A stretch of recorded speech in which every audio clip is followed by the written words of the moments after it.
Everybody, thank you for coming. Welcome to the Tipton County Foundation. I think most of you have been here before, but we're pleased to host this meeting this evening. We have a couple of distinguished gentlemen from Ball State University just to the east of us. We've got Dr. Michael Hicks and David Terrell. David is going to kick us off tonight. He's going to explain a little bit about his background, and Dr. Hicks will do the same thing. Most of you have heard about both of these gentlemen. Dr. Hicks has a weekly column in the newspaper that I know a lot of us read. One of the things that I'm going to ask you to do is hold any kind of detailed questions to the end. We hope to have time at the end for questions. If there's something specific that you have to ask or that you think you need to ask about the data being presented, then feel free to ask for clarifying questions on data, because this presentation is very thick with data. But there's a lot of material to get through, so we want to try to be gentle on your time as well as the presenter's time. So without further ado, I'm going to go ahead and turn it over to David Terrell. David's going to introduce himself and start the data presentation. Okay. Thank you, David. Thank you. It's a pleasure to be here. Mike and I, ever since I've been at Ball State, we've done road shows like this all over the state, literally all over the state, and we enjoy it. It's always good give and take with the communities. And I know Mark maybe has explained that he attended a session with a couple of his staff that we put on down at Conner Prairie this, 6 weeks ago or a month ago, or a couple of months ago, working with the Philanthropy Alliance and Lilly Endowment on issues around community economic development and things to think about. And so he asked us, and we offered to the whole group, and Mark was first in line to say, come talk to our community. And other communities have lined us up to come talk to them around the same thing, to talk about the changing paradigms on community economic development. And they've changed radically in the last 30 years. And I'm going to give a little bit of my background to give you some perspective, and Mike will do the same. But I think it's important because it informed where I've gone in my own adult life and talking about this stuff and thinking about this stuff. Early in my career, I was in manufacturing. I was a plant manager for a Japanese manufacturer in southern Indiana. I was in manufacturing for about 10 years. And it was a rural community. It really informed me about some preconceived notions. And after that, I was in consulting with the private sector and government, mostly communities and counties, around workforce development, workforce issues, training issues, and economic development. And then when Mitch Daniels was elected governor, the legislature created a new state agency called the Office of Community and Rural Affairs. And Lieutenant Governor Skillman was tapped to head that up. And she reached out to me, actually, the current governor actually reached out to me to basically start up that agency. Governor Holcomb was then senior staff for Governor Daniels, and they worked closely together. So I started up the Office of Community and Rural Affairs. So for those of you familiar with that agency, that agency is charged and still is charged with community development and capacity building for rural communities. It's a critical agency for rural communities like Tipton County. And I'm proud to say we got some national recognition on there. And so when I was doing that work under Lieutenant Governor Skillman, and those between the manufacturing plant with the Japanese company and working for Lieutenant Governor Skillman, those were probably two of the best. I've been lucky to have some really neat, cool jobs. Mike and I are working on making my job really neat and cool now. But when I was with Lieutenant Governor doing this kind of work, I got in a lot of conversations with Mike because I kept testing these preconceived notions that we're going to get into. And Mike started doing research in that arena. And Mike, why don't you give a little bit of your background, just real quickly. Yeah, so I've been an economist for just over 20 years. Before that, I was a soldier, so I've lived in 14 states and off and on 4 continents. And I got my PhD in industrial economics. I like the smell of asphalt and cordite and diesel fuel. And so for the first few years that I was an economist, I worked in Tennessee, in West Virginia, and Ohio. And in those places, I worked in research centers that looked at communities and why communities were and were not growing. And at that point, the evidence was beginning to be fairly disillusioned over the traditional economic development stuff that we think of as economic development. And it wasn't until I got to Ball, I was recruited to Ball State in 2007. And at that point, the whole world kind of blew up, the economy. And we at that point, I started meeting David and hearing about some of the programs that he was doing, and it corresponded to our research and what was causing economies to grow differentially, have different outcomes. And so that research today is what I'm going to talk about, and how it blends with the policy work that David has done is going to form the content of our talk. I should say, I've been hearing about Tipton my whole life. My dad's a native Hoosier. I grew up in Washington, D.C. When he was 14, I think in 1946, he came here for 8 weeks in the summer to tip corn. So I knew about Tipton long before I'd ever been here. So this is really the overview of the talk. We've done most of the introductions, fundamental change of economic development. This is a data thick, we're warning you. This is data thick. Mike's pretty exciting, but he makes data exciting. I like it, but it is data, so bear with us there. But it's important to understand that there is research behind everything we're saying. That's what the data is for. And then we're going to put it in some Tipton County, not a lot of data on Tipton County, I think really insightful data about Tipton County in the context of the bigger data picture. And then we're going to talk through about the future of Tipton County a little bit from our perspective. And we hope to have some Q&A. We are going to try to keep the pace going, but if you do have questions on clarification of data, ask the questions there while we have the slides near there. If there are bigger picture questions, let's save them toward the end just to keep the flow going. Does that make sense? Okay. This is the center, and Mike and I actually had two centers. Mike heads the Center for Business and Economic Research. He has, in addition to him, two additional economists and a sociologist, a rural sociologist. Actually, she splits times with us, but she's embedded with the researchers. We have a sociologist because when we start peeling away the layers of the questions, we get into sociological issues. And I will say that the research has gotten richer with having Emily Wernell on board on that. And then my shop is the Indiana Communities Institute.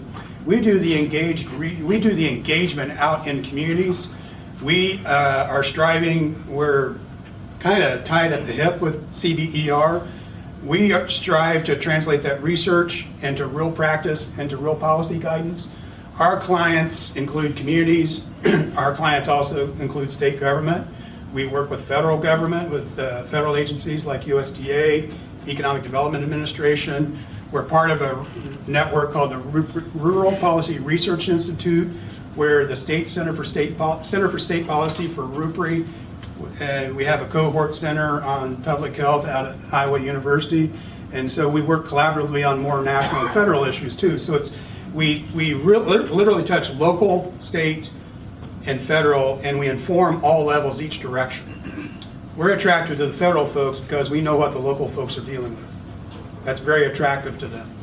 And so that's what we do.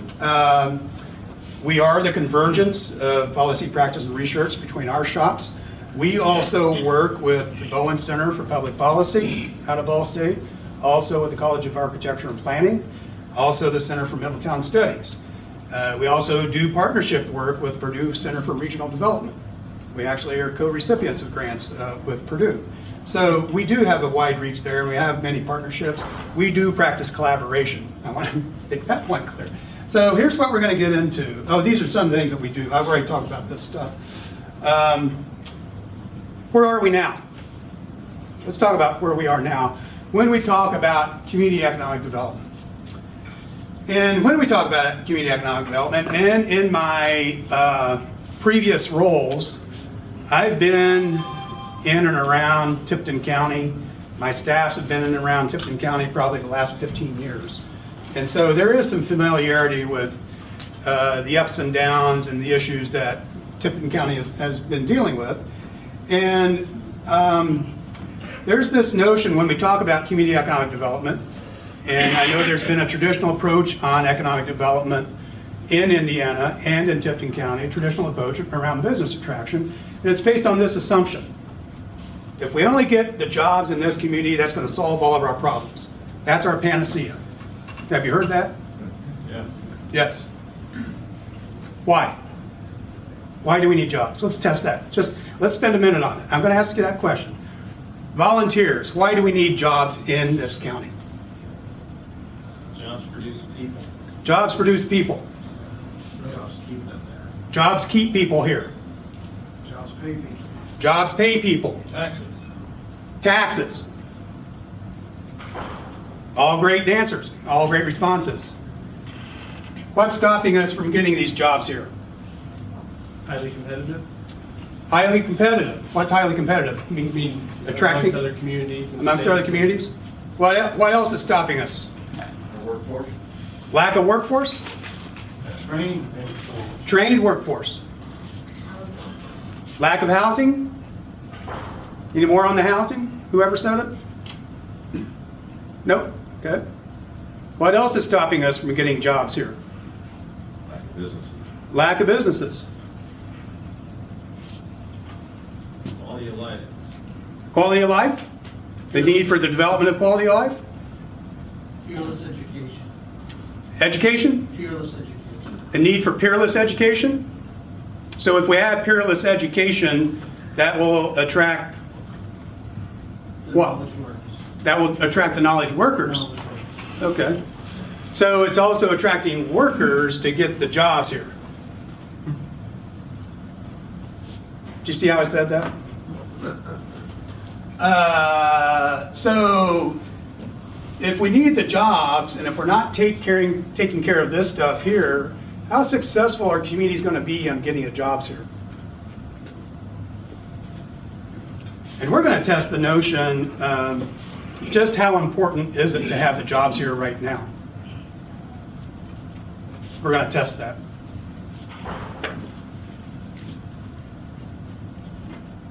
So what we're dealing with, and this is what the data sets are going to show,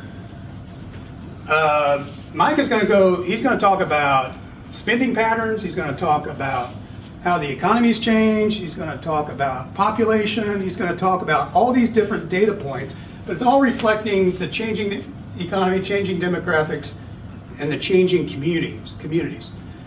All of these are variables that really impact that question of we need jobs.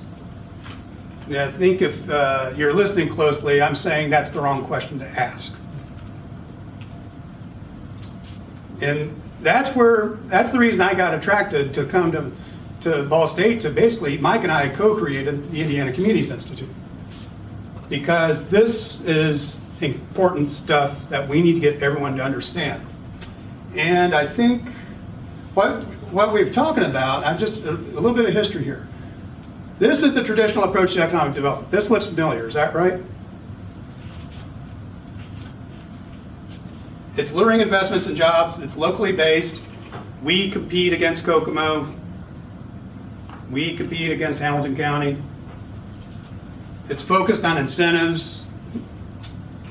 And it assumes job growth equals population growth. Someone said that here. It assumes job growth equals population growth. And it's focused on the notion that we need jobs. We're going to blow this theory up. This is prominent in Indiana because in 1989, I know this because I feel like Forrest Gump, the state government sometimes. In 1989, when Evan Bayh was elected governor, there was all this talk about we need to try a different approach in economic development. And they created legislation, they called it LEDO legislation, Local Economic Development Organization, where the state legislature appropriated funds to the then Department of Commerce, provided matching funds to every county that created an economic development organization. And all of a sudden, overnight, you had these LEDOs in every county. My guess is that's when Tipton started, around the probably mid to late 80s and the early 90s. And it just, these blossomed. It was based on the best information at the time. This was the best information at the time. And it's been going this way for over 30 years now, or 30 years. The Commerce doesn't fund it anymore, but for about close to 10 years, Commerce, appropriated by legislature, funded these organizations based on this premise. So it's very entrenched, and it's very entrenched around the state. And so that's a little bit of background there. And Mike, I think we're ready. Sure. So we'll begin, I'll just click over here. We'll begin with the notion that that model of economic development that David described and that you guys talked about is based on the notion that there are footloose jobs out there, that there are employers who can produce something that's sold anywhere. And so they can come to your community. You've heard that before, right? So the economic base theory that I'm going to bring these jobs here, they're going to produce, they're going to export those goods, and then my economy is going to grow, right? Those are footloose jobs. They produce stuff that can be made anywhere and is exported primarily outside of their region. Think of a car factory. Sure, a couple cars may be bought locally each year, but mostly they're selling elsewhere. And the rest of the jobs that are going to come are non-footloose in the sense that they have to be somewhere. They're either there because they're agriculture or resource extraction, and they have to go where those natural resources are, or more commonly, they're not footloose because they have to be close to their customers. Veterinarians, doctors, school teachers, police officers, people who run restaurants, those are non-footloose jobs. And so in U.S. history, we have data going back to the beginning of the Great Depression here. You can see that most of what Americans bought were bought from footloose industry. So there's three graphs here. The bottom one are durable goods. These are footloose industries, right? This is income share of the American household. It's always been about 10% durable goods. These are washers and dryers and automobiles and the like. And then the other two lines, the sort of orange line is non-durable goods. That's food and clothing, things that are going to wear out in about 36 months. And the green line are services. And so that green line hit 50% in the 1960s. It was about 30% back in the Great Depression, the end of World War II. We were buying very few services. It split about 50-50 in the 1960s, and today it's sitting right about 75% of the average household spending is on stuff that you buy locally. It's on services. It's healthcare, it's amusements, it's recreation, it's government spending on education and those sorts of things. It's local stuff, right? So that fuels these non-footloose jobs. Mark. Dr. Hicks, can you define what a footloose? Right, so a footloose job, again, is one that can go anywhere in the country and produce something and sell it anywhere else in the world. That's a footloose job. That's what your economic developers are chasing. Economic developers never chase veterinarians. They never chase third-grade teachers. They never try to lure police officers into town, right? They don't try to get movie theaters or restaurants. Those are non-footloose jobs. And you'll get into, I think there's a footloose job. I'll show you exactly what's happening. Anything manufactured, which is durable goods and non-durable goods, is footloose. So the orange line and the blue line, it's typically what traditionally we've approached economic development, is going after the jobs that create those things. Right, so that orange line is red gold. That's a consumer, Right. non-durable. And the blue line is Chrysler, Fiat Chrysler. And when I give the talk, when Mike's not around, I illustrate this by asking if does anyone remember 8-track tapes? Is that a durable good or non-durable good? Pretty non-durable. It's now a service. That just illustrates what we're talking, the changing economy. So that might give you some perspective. Right, and so you see that we're spending a lot more of our income on services, but that breathtakingly understates the amount of job losses in the manufacturing and in those footloose jobs. And here's some examples of it, right? So we talked about, this is something called the capital to labor ratio in the U.S., in U.S. manufacturing. So it's all inflation adjusted. If you had come to Tipton County in 1947 and you had invested $1 million in today's dollars into a factory, you would have hired 22 workers. Today, if you invest $1 million, right, same inflation number, you're going to get 3 or 4 workers out of that investment. Our capital labor ratio is really high, and I mention that because we often hear about capital investment. If you read Gary Dick's daily, twice daily emails, if you read the newspaper, everybody's about capital investment. Our tools are tax abatements to try to get capital investment here. It's not bringing jobs. If you got $1 million in today's dollars in 47, you would have had 22 jobs. Today, you're lucky if you get 3 jobs with $1 million of investment. Right? And here's what that looked like. I found there's 3 pictures here. Kind of hard maybe to see. The upper left-hand corner is a tomato processing warehouse in the 1920s. Hugely labor intensive. It's a shell building, wooden benches. There's probably water spigots on the side. They've got 2 or 3 or 4 buckets, paring knives, and sharpening stones, and that's it. Very labor intensive. You go from the 1920s to the 1950s, then you get these conveyor belts, and the conveyor belts are running tomatoes on them, but people are still picking them out. They're doing quality control with them, right? So there's still people in the picture. That last picture is tomato processing in the 2000s. It took me an hour to find this picture on the internet. And the reason is I wanted to find a picture of a human being in a tomato canning factory, and it took me that long. The other 2 pictures, a minute. And there's this red, it had to be red, of course. There's a fella in the back here wearing a shirt with a tomato company's emblem on, right? That's manufacturing today. That's why the capital labor ratio is so high. Is when you think about the things that can draw businesses to your community. It's capital investment, it's incentives. So every dollar that you get to bring capital to your community, some sort of investment, you're not getting the bang for the buck in those jobs that you think you really, really want. And then the supply of these is shrinking very quickly. This is the relocation or the opening of new manufacturing facilities with 500 employees or more, right? That number today is under 100 per year, right? That's the gold standard for economic developer. When that Lido law was passed in Indiana in 1969, or when the Indiana Economic Development Association was founded in 1968, they were looking for new 500-person factories. That's what they were chasing. That was the competition they looked for, yes. What region does this take place? The United States of America. So there are 3,144 counties in the U.S. all aiming for fewer than 100 factories a year. If you line up those factories, or those counties alphabetically, you're going to get a new factory, and you just take that 90-some per year, you're going to get a new 500-person factory coming to your county every 32 years. This ain't the way to prosperity. And they're not going places randomly, right?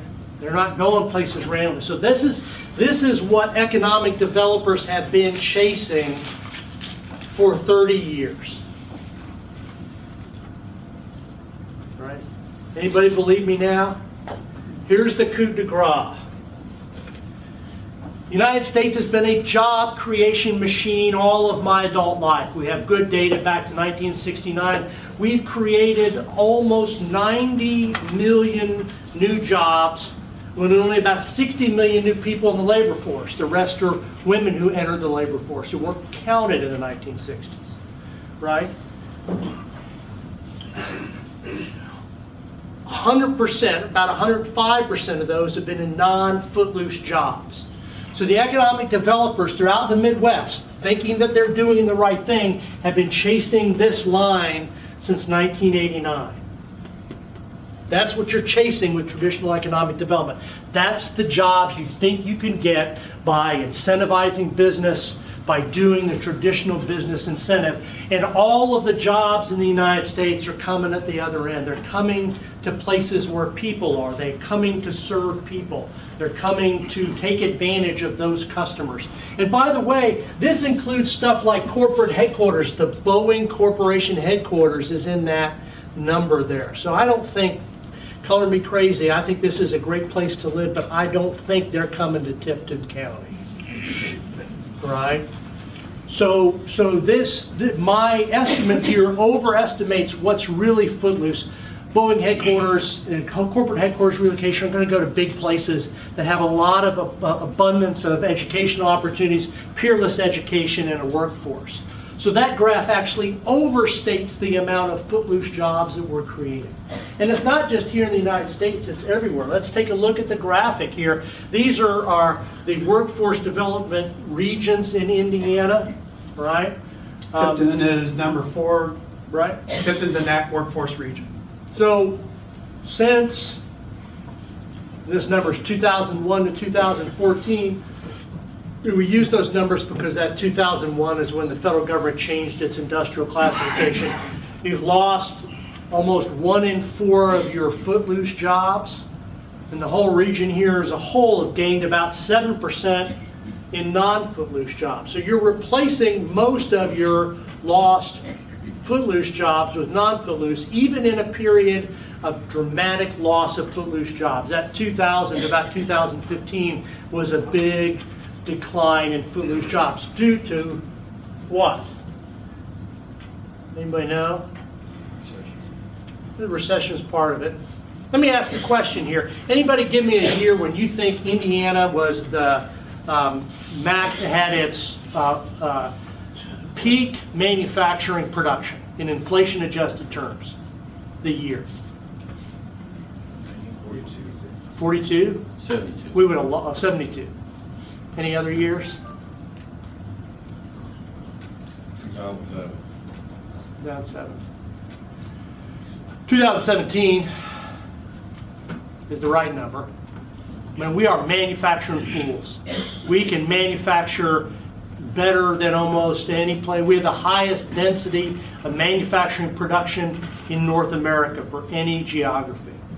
Manufacturing peaked in 2017, probably would have peaked in 2018, but we had such blistering growth in cars, it kind of backed away in 2018. So I'd say peak was probably second quarter 2018. Now let me ask you, when was our peak employment in manufacturing? What year was that? 2015, it had to be. No, it was 73. Right? So what it took 1,000 men and women to put together in 1970, 240 or 250 could put together in 2017. That's productivity growth. We're so good at manufacturing, we're doing it with a lot fewer people. Should this be a shock to anybody in Indiana? Have we been through this before in some other sector of the economy?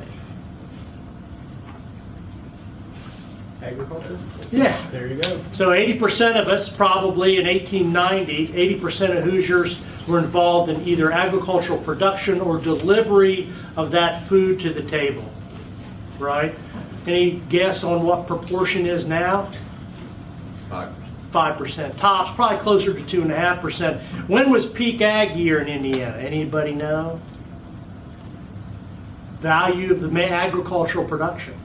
It wasn't back in 1890 when we had the most people working. It's 2017, 2018, right? Commodity prices dropped last year. Same story. So almost all those job losses that occurred in manufacturing, it's not coming from trade. 13% of it in trade, more than made up for in logistics growth, right? Our logistics industry is booming because we're moving things around the globe. Manufacturing job losses are due to automation. And here's a map of the Midwest. You can see Tipton here. Right now we're right in the D of Indiana. Somewhere between 50%, here we have relative risk of offshoring and automation. About 1 in 4 jobs, or a bit fewer in this county, are than we've seen in the past. Right? And there's really much disputation about this. The question is, how fast is it going to happen? Is it going to happen in 20 years? Is it going to happen in 40 years? Right? And we also know there are going to be new jobs replacing them. We've been through this before. Technology has been blossoming for 200 years, and it's always created more jobs. The question is, those jobs almost never occur back in the same place that they were lost from, and they almost certainly never use the same skills that were dependent upon, that the workers were dependent upon to get those earlier jobs before they were automated. So it's a time of increasing need to think about regional productivity and to think about what your workforce is able to do to transition into new levels of automation. This is a quick population change this really brings out the fundamental tension in this talk, right? So Tipton County, I'll show you pictures of yourself in a few minutes. You've been losing population. This is a population projection by my colleagues at IU at the Business Research Center there at the state demographer. He does, on a federal contract, population projections through 2050 that have this county continuing to shrink through 2050. Right? And here's the fundamental tension. You are adjacent to 2 of the fastest growing counties in the United States. One of these counties, Hamilton County, is consistently over the past 15 years, they've been past 17 years now, one of the top 10 fastest growing counties in America. It's like Fairfax County, Virginia, or Orange County, California, right? It has been exploding. There are 3,144 counties in the U.S., and Hamilton County's been in the top 10 so far this century, and you are adjacent to them and you're losing population. Those are tough questions that we're going to try to talk about here today.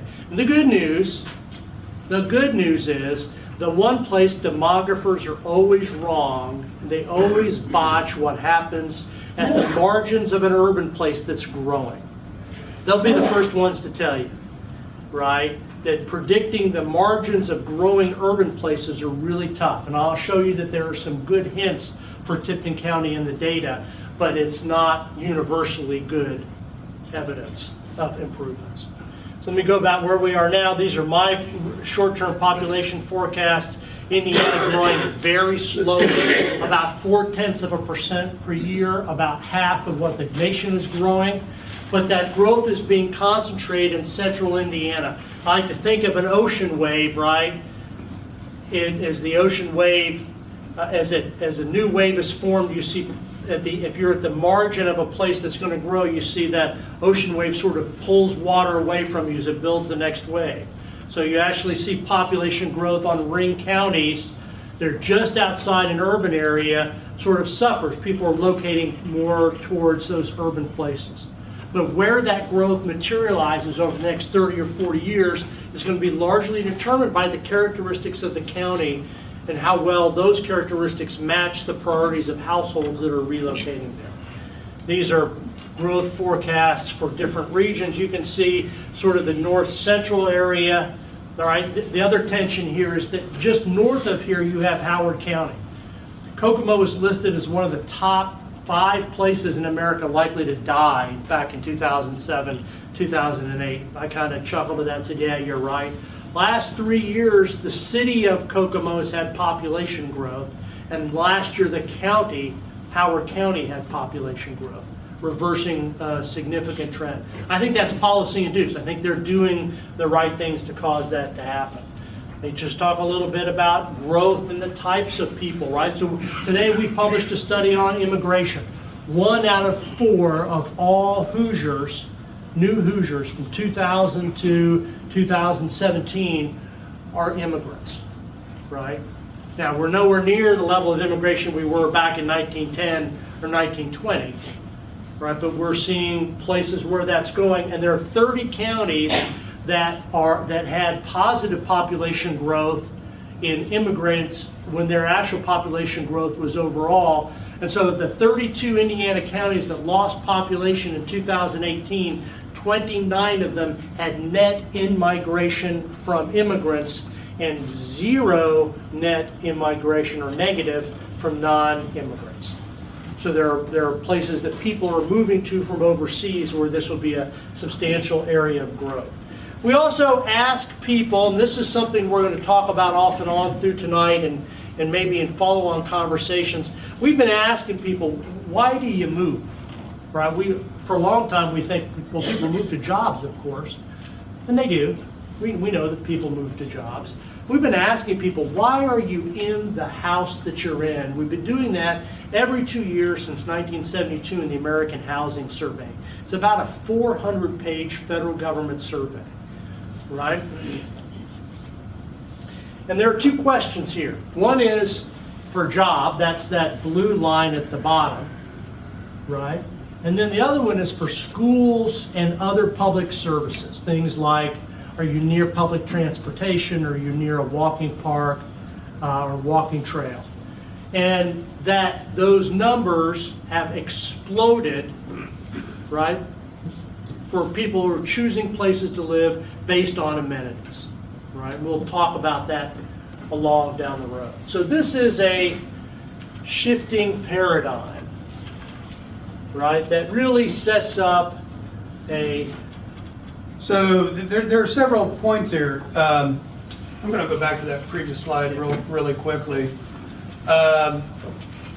Mike, you did a paper, a white paper on this, tested this in Indiana. Right. So there are, right now there are 27 published studies that try to answer this tricky question: do people move to jobs, or do jobs move to people?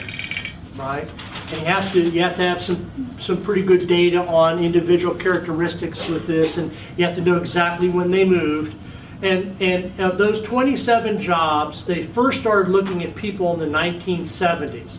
And what they found is that while in the 1970s about 25% of jobs or movement could be linked from people, not the self-reported housing study, but could be linked to people moving to a new job, and about 75% of relocation, this is in and outside of a county or inside one metro area to another, was linked to something other than a job, right? And in that case, it was jobs moving to people.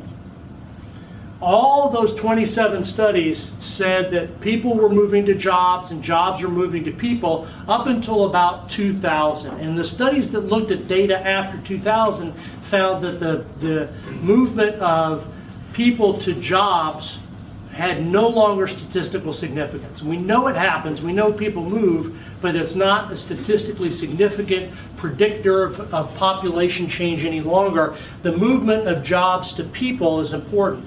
And I can tell you that doesn't ring true to a lot. It doesn't ring true to me necessarily as a 50-something-year-old economist, but I hire an awful lot of teenagers and young 20-somethings that work for me. They don't look for a business. When they move, they don't do what I was thinking about doing. And my people, my age group, they were thinking about, I joined the Army, of course, but everybody else was thinking about, I want to work for IBM, or I want to work for Xerox, or I want to work for Boeing. They couldn't give a hoot about what company they're looking for. They find the place they want to live, and then they look for a job in that place.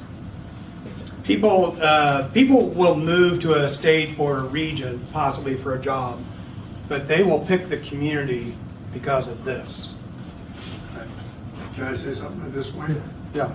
I looked at this, and when you first said jobs, I said, no.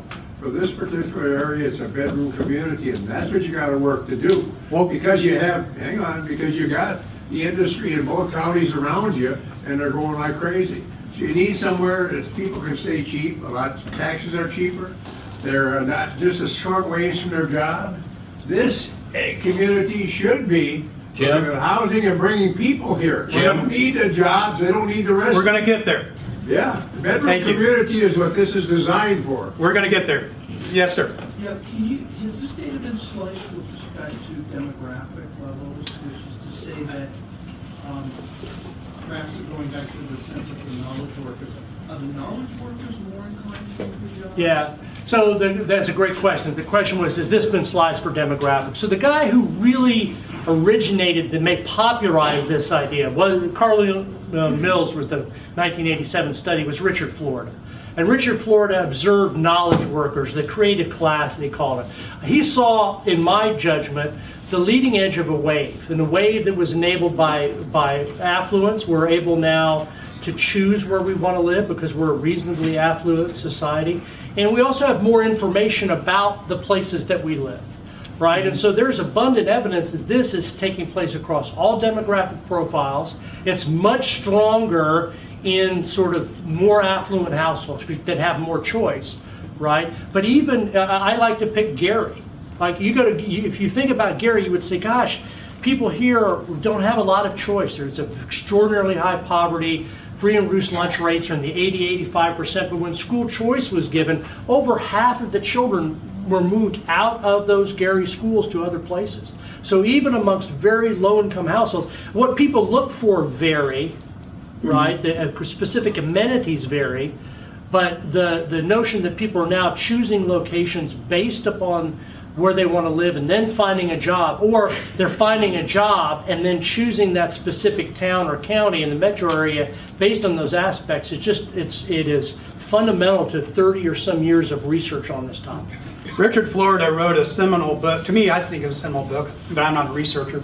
But folks like me really glommed onto it. He wrote a book now about 20 plus years ago, Rise of the Creative Class, that captured a lot of what we're talking about. I think it's still relevant. I think a lot of what he was said, as Mike said, some of it was debunked, but I think his core message really has been validated over time. And I read it at a time when I was dealing with a rural community and the issues in a rural community. And so much of what he said just clicked in my mind about what we need to be looking for. And it was a very influential book in a lot of circles. Yes, sir. That graph seems like it spikes upward about the same time that the recession was about ready to peak. Is there any correlation between those two? No, I think that's a correlation of internet availability about communities. Right. Right. So these are taken every 2 years. So Right. that's the next one in 2009, the next in 2011, the next in 2013. Before, when my family moved around, you didn't know anything about local schools. It was all word of mouth. Yeah. It was, you didn't know anything, and it wasn't really until the very late 1990s or mid part of 2000s that you got detailed information about school quality, right? You could buy the U.S. News and World Report, thing on top high schools, but you couldn't differentiate about high schools. Now it's internet enabled, and it is the prime, influencer of moves, particularly about people who are at home buying age. Right, that's one of the bigger factors. Right. We'll talk about that a lot. I will say that I did read, I think Florida did this. I think he was still trying to sort some things out. He did do a follow-on study of millennials and tracked them. If you look during the recession, Austin grew, Seattle grew.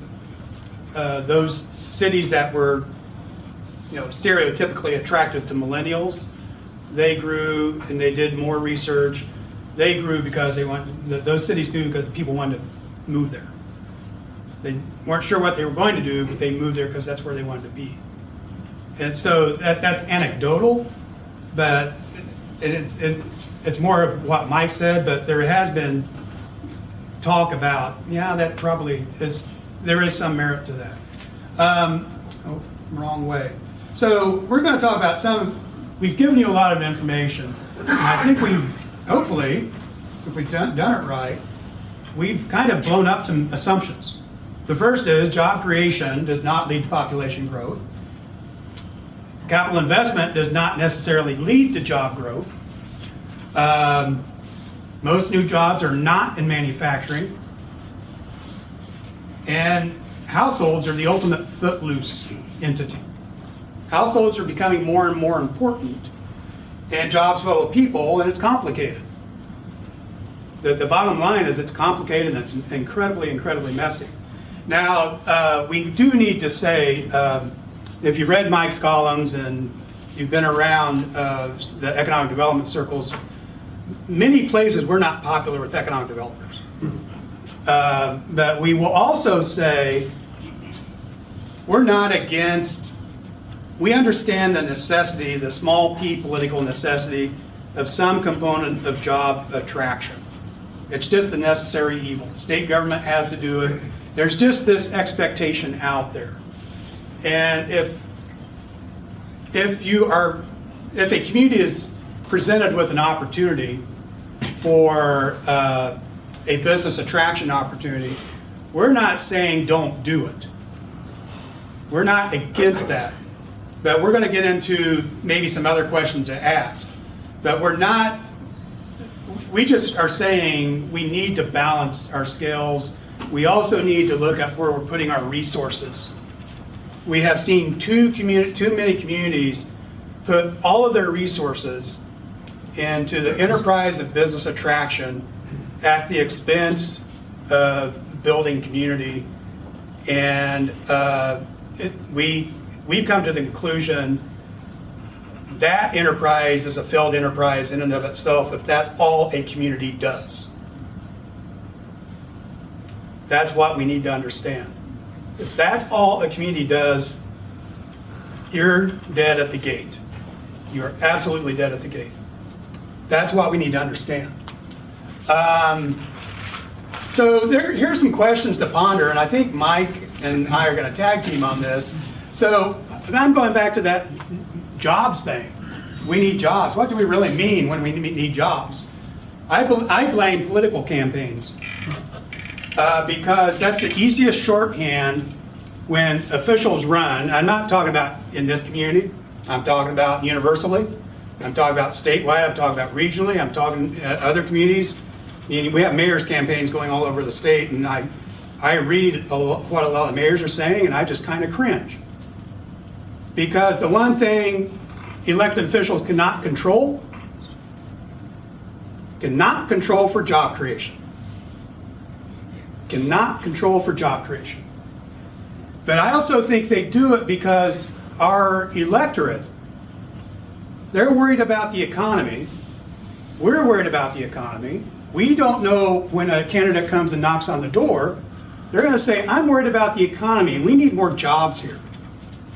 So what does that phrase become? That phrase becomes shorthand for I'm worried about the economy, but all we hear, we need jobs, and so everyone will be happy if we go get jobs, so we're going to go get jobs. And that starts the spiral.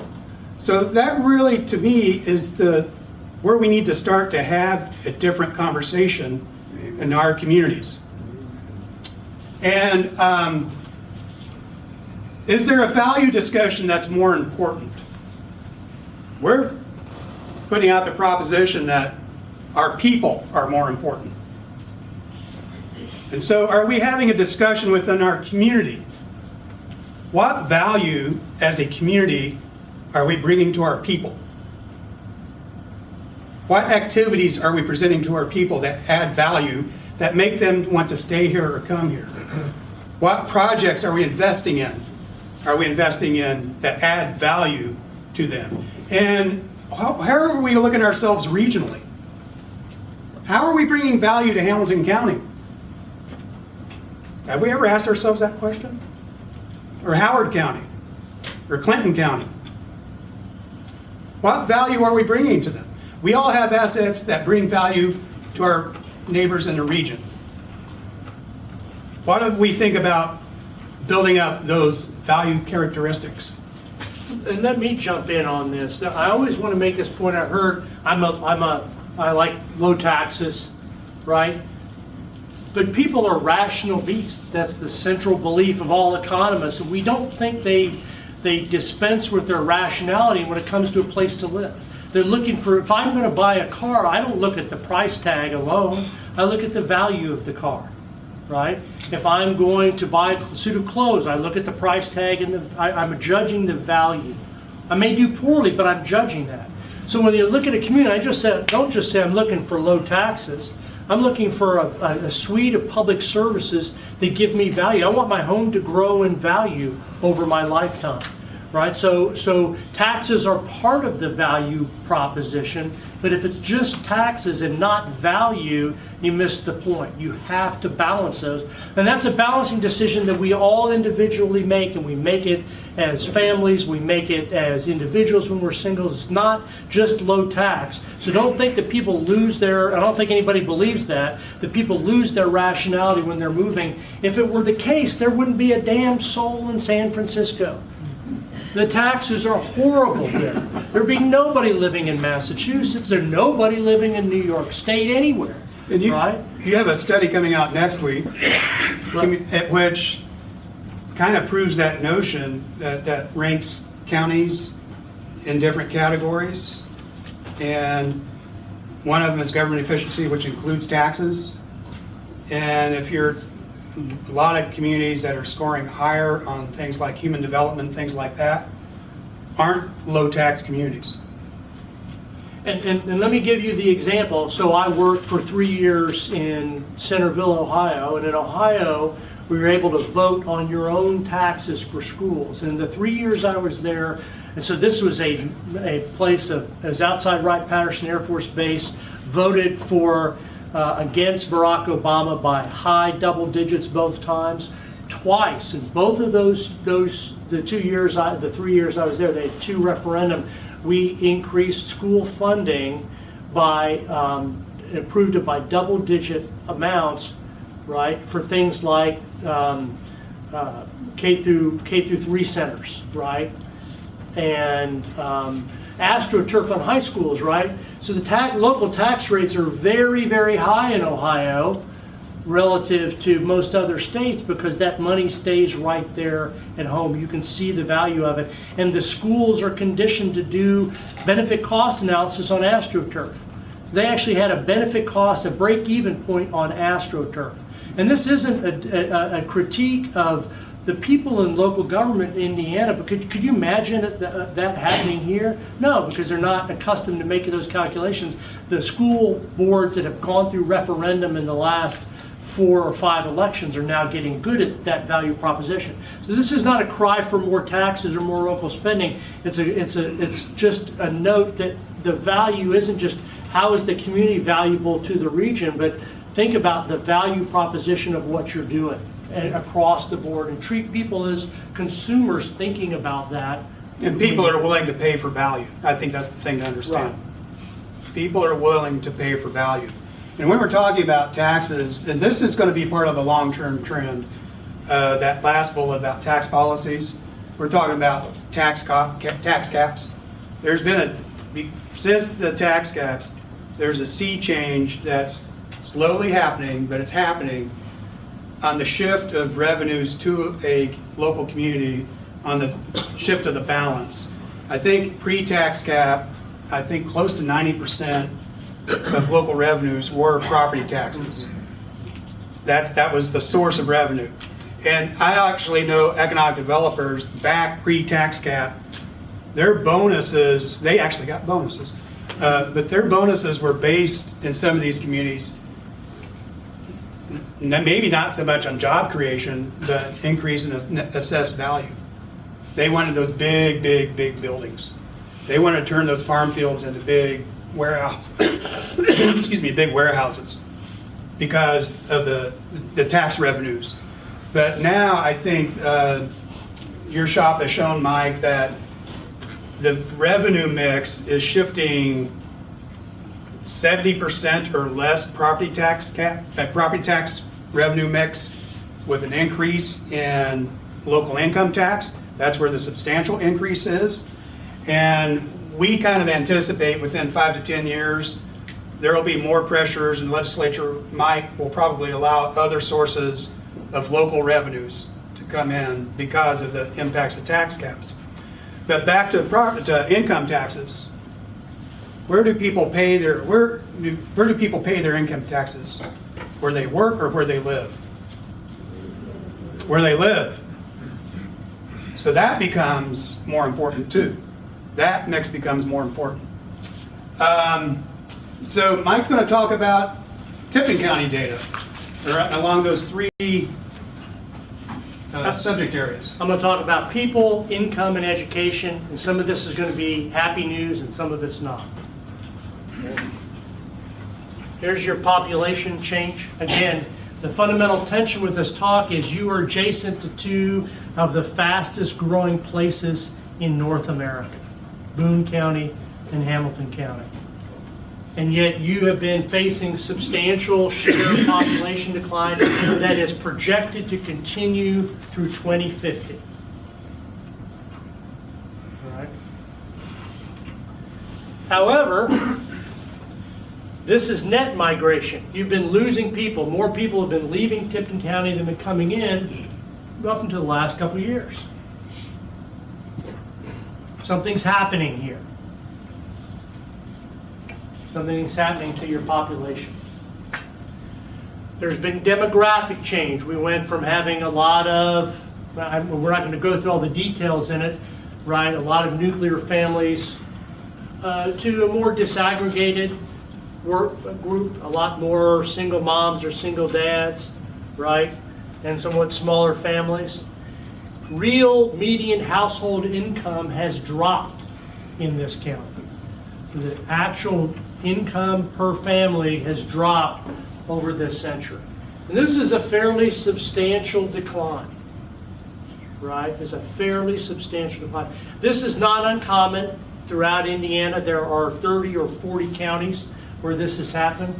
This is pretty stark, right? That means the disposable income, the availability is significantly down from what it was. And if you think about the previous graphic, housing stock is a durable stock. So those people left, but those homes are still here, right? You may not have precisely the housing problem that you think you have. Business establishments have also shrunk, but not as fast as they have nationally. You're actually holding on to more businesses here. Your job is not so much a job problem, and I'll just frame that comment by a couple of additional comments. You know, places that you export a few more workers each day than you import to work here, about 1,500 people. Right. Hamilton County is huge. They're huge net exporters. Right? Delaware County, which is in much worse economic shape where I live than Tipton County, right? We have a heck of a lot more jobs than we have people to fill. We're big importers of jobs. We have to import a ton of people. Having more jobs and workers doesn't happen in a lot of great places, right? What you really like, there's nothing wrong with the balance, but what you really would like is to have households here. And don't worry, particularly if you're going to incentivize a business, if you're going to give them a 10-year tax abatement, right, or a 25-year super abatement through a TIF, you're not getting any tax dollars from that business.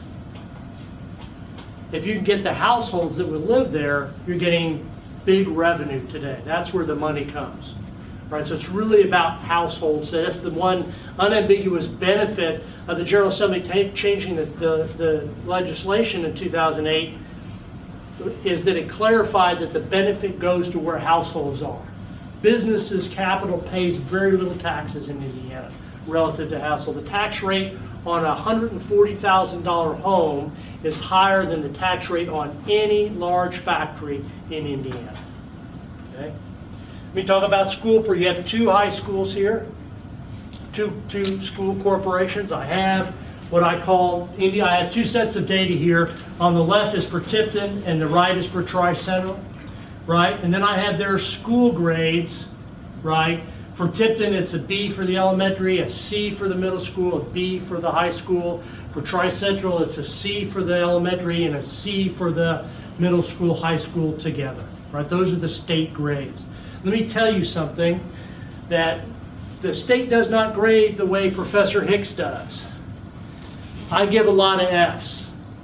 I gave more Fs last year to 25 students than the state of Indiana gave to almost 300 school corporations. The only two grades that mean anything are A's and F's. If you got an A, you earned it. If you got an F, you earned it. If you got a D, you earned an F. If you got a C, you probably earned a D or an F if you were to just do a bell curve of grades. And if you got a B, you could earn anywhere from a C minus to a low A. Right, so don't make me explain the political pressures that cause them to do that, but those are grades. There's no perfect single measure of schools. But every family who moves to your community sees those grades, right? I don't believe these are perfect. I don't believe they describe everything about your school. I know you have superintendents here. I know that you can get a great education out of either of the high schools here and go off and do well at any metric. And if you're here, you're below average and getting worse. And I just picked one year. These bounce around a little bit.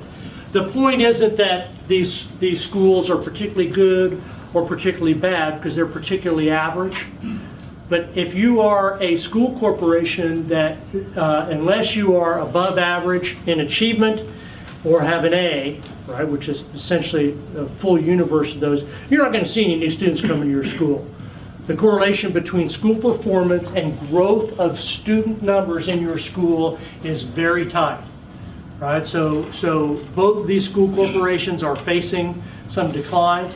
People change schools for lots of reasons under the new legislation. They want to be on a bigger swim team, or they're better with Glee Club. But I'm not talking about an individual experience, I'm talking about averages. So if you're an average school or slightly above average, you're going to continue to lose population, right? If you are above average school, you'll probably see it grow. But I will tell you that the school age population in this county is very small. Very small. Yes, ma'am. Did you see a big change in that when open enrollment started? Yeah, well, we're about to publish a study this summer, right, with open enrollment. So it started in 2008. There were changes to it in 2010. There have been 3 things that have happened in schools: vouchers, charter schools, and open enrollment. Overwhelmingly, particularly anywhere outside of 2 or 3 urban counties, it's all open enrollment, movement across borders. Some schools as much as 40%. My kids go to Yorktown, right? So we're right up against Muncie Central. So we're maybe 20% of our student body is now moved from Muncie Central. They've lost 44% of their students, right, to cross-border migration, which is a good thing if kids are going from one place and doing better. We don't know yet if that's what's actually happening. We know they're doing better, but we don't know yet what's happening to the schools. But it's a world that we're going to live in, right, that this is happening. The other thing we have to live in is the challenge that really small schools have in providing that extra education, right, to make sure kids are getting to the colleges they want to go to or getting the technical programs. But this doesn't tell the whole story here. I'm going to show you a graph I don't think anybody should be surprised about that. Everybody thinks their school is really great, right? And it's not really true for most of us, right? And again, I think any child can do very well at these schools. Most kids are not. Here is the change in your residents' educational attainment. Right? You guys probably, my jaw almost dropped when I saw this. This is very unusual. It's not just unusual, the magnitude of change is huge. I mean, Yeah. the United States we're seeing more and more people have a college degree or higher, and in places that are growing, it's very high, right? Even in places that are struggling that have universities, it's very low. This sort of change, right, you're talking about a 10 percentage point change in a decade is very unusual. Right, so this is from the American Community Survey, which is an extraction of the census and applied here. Very unusual growth. Yes, sir. But this is one of the reasons why our kids are leaving Tipton. They're getting a higher education and they're leaving. Maybe. Yeah, there's a question about It's it. happening. Yeah, my question was, do you have insight into the consequences? Yeah, I'm almost sure this is net immigration. I don't think so. That net immigration that we saw before, right, almost has to see some change here, right? That you see a lot of, at any given time, there's a great deal of migration that occurs. In any given year, about 10% of people move outside the county that they're in, even at lower levels now than we've seen in 30 or 40 years. But this change here is very unusual, right? We'll talk a little bit about that. Let me give you just a quick summary of Tipton County, right? this fundamental tension that you got to ask yourself, if you want to see population growth or you're interested in your economy growing, you are right up against two economic powerhouses, right? Throughout, I think these data suggest that you're getting two type population, which is not uncommon if there's going to be net immigration. You're going to see lower income households. Part of that's demographic, right? Households that are, a lot of what we see nationally about lower incomes or growth of lower income households is because of split families, right? When you think about 40% of children are born today outside of wedlock, that shouldn't surprise you. A family with a single earner with 2 kids is going to have a lower family income than 2 earners and a kid and 2 kids. We see that here. That no place is immune to that outcome, right? The size of the community makes delivering public services difficult, but you guys all know that. It's difficult to move kids across a large county to where you have 5 schools. It's difficult to police that area. It's difficult to provide fire services, broadband technology, all the sorts of things that you associate with a vibrant, growing community are difficult when you're sparsely populated, right? But you are beginning to get some evidence of Indianapolis coming here. There are people, I say the same thing in Muncie, you can smell it in parts of the county, right? It's not coming in big developments, it's coming sporadically. That will change. And many of you will say, I don't want to be Hamilton County, or I don't want to be Boone County, or I don't want to be Fairfax County, Virginia. I don't blame you. But you probably want to be a better version of yourselves. You're not going to be Hamilton County. And so growth is coming, and what David's going to talk about here in a few minutes is what kind of growth is going to be a policy choice. Not a macro policy, not one strategic, not a sentence in a strategic plan, but the sum of a lot of different things that happen here. Yeah, and we can't underemphasize this. It's going to happen to you. Let me rephrase that. It's going to happen. It can either happen to you or you can make it happen for you. That's the policy choice. And the other thing, we're going to get into these other things, we can move on. We're not going to solve the problems tonight, and we're not, this is a hunker down process that's going to be intergenerational, but it needs to start now, and that's what we were talking about with communities. And this is not the only community on a fringe of an urban area, ex-urban area. They're all over the state. If you look at the urban cores around the state, a lot of these choices. So here's some observations. Actually, we did this in another community, another part of the state. That's going to be impacted by Indianapolis and the growth in central Indiana as well. And Mike made these next 2 slides. This kind of highlights the things we do know what is happening. These are the data points that really we talked about. If you look at this, households relocate to amenities, and policies that attract people are the ones that make our communities a lot more productive. Here are things we don't know that we need to be prepared for. Mike touched on the automation issue, but this is huge. This is huge for our communities. This is huge for our schools. Emily Warnell, our sociologist, has done a lot of research on the impact on communities of, for example, people that lost jobs because of automation, the whole, how the intergenerational impacts on that. So if that were to happen in a community like Tipton, it reaches down, the next generation has less education, the next generation has less income. It spirals, it's the beginning of a spiral down for a community. And we're seeing evidence of that in a lot of our communities now that have had to go through those kinds of things. But we also know about, we've talked about the growth of Indianapolis. Mike, you've done a great illustration growing up in Fairfax County, Virginia. Right, so I grew up, the DC footprint. I went to high school in Fairfax County, Virginia, inside the Beltway. When I rode a bus there in the 1970s, there were cows inside the DC Beltway. There were high-end cows. Nobody was running big slaughter, but there were actually cows there. Right? Today, you could take the Washington, D.C. metro area, and if you if you pivoted at 90 degrees and set the U.S. Capitol down in the circle of the Indianapolis Capitol, it would stretch from Terre Haute north to South Bend, east to Richmond, and south to Seymour and Bloomington.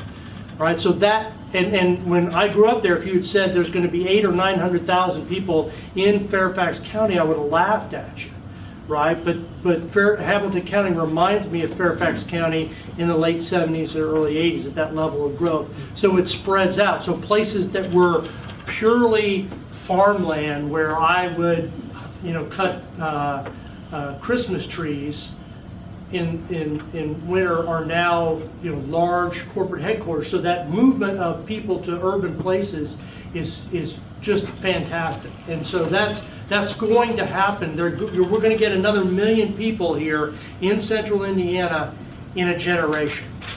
If you could get 2% of them, you more than double your population. It's a game changer for Tipton. 2% of that 1 million people is a game changer. So I don't want to.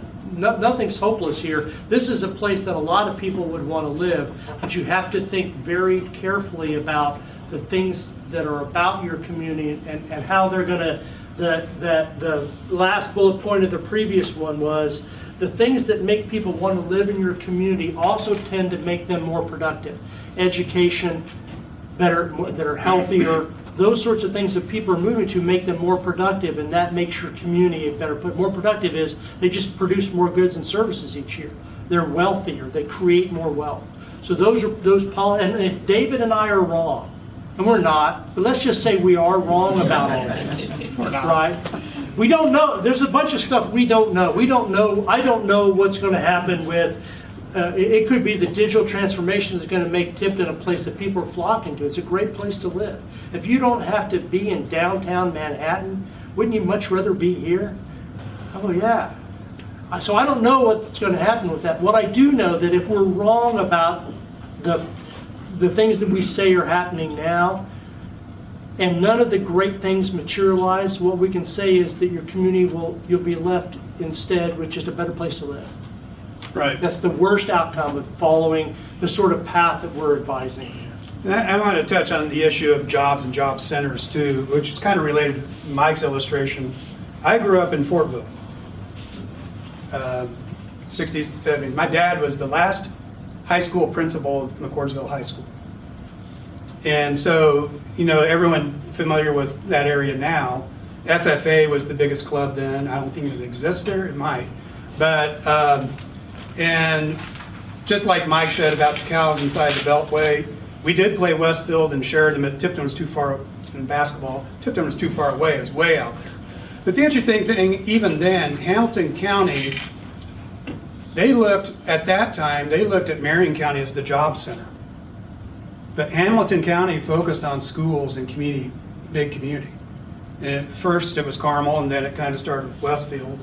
Actually, half of Fisher's school district went to Fortville High School, Vernon Township High School in Hancock County.